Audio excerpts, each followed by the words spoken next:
14 vaches sont munies d'un hublot qui troue leur flanc gauche et qui permet d'accéder à la panse du ruminant. L'information et l'image, vous allez le voir, ne peuvent laisser indifférent. Méthode pratiquée sur un animal de surcroît emblème national. Elle est utile, affirme l'agroscope de Grangeneuve, pour tester des fourrages plus équilibrés. Melchior Auberson, Damien Métro. Voici ce qu'on appelle une vache fistulée ou vache à hublot. Sur son flanc gauche, un trou de 15 cm fermé par un bouchon dévissable en caoutchouc. Ce trou mène directement à la panse de la vache. Objectif, tester la digestion de mélanges d'avoine expérimentaux. Pour savoir qu'est-ce qui est assimilable dans l'intestin, il faut savoir qu'est-ce qui était dégradé au niveau de la panse. Et pour ce faire, on met des sachets nylon contenant l'aliment qui nous intéresse à étudier. On les met pour 2, 4, 8, 16, 24 et 48 heures en incubation. À la clé, une alimentation potentiellement plus équilibrée pour les bovidés.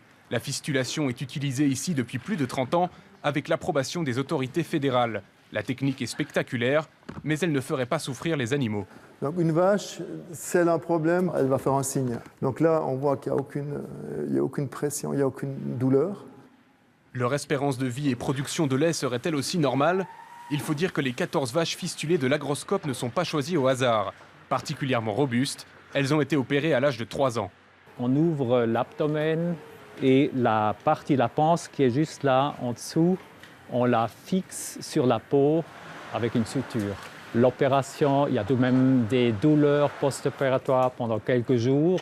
On n'a pas du tout d'indication qu'après la cicatrisation, disons 2 semaines après l'opération, qu'il y a encore des séquelles.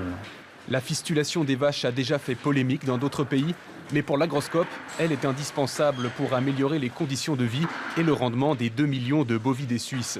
Un faux combat pour le député agriculteur Louis Duc. Je suis presque choqué. Je vous dirais presque choqué qu'aujourd'hui on en arrive à transplanter, à mettre dans la panse des vaches des appareils pour voir si l'avoine fonctionne. Moi, ça me dépasse. Mais le paysan a besoin d'autre chose. Il sait nourrir son bétail. En Suisse, seules les vaches peuvent être fistulées, mais dans d'autres pays, des moutons et des chevaux ont aussi eu droit à leur hublot.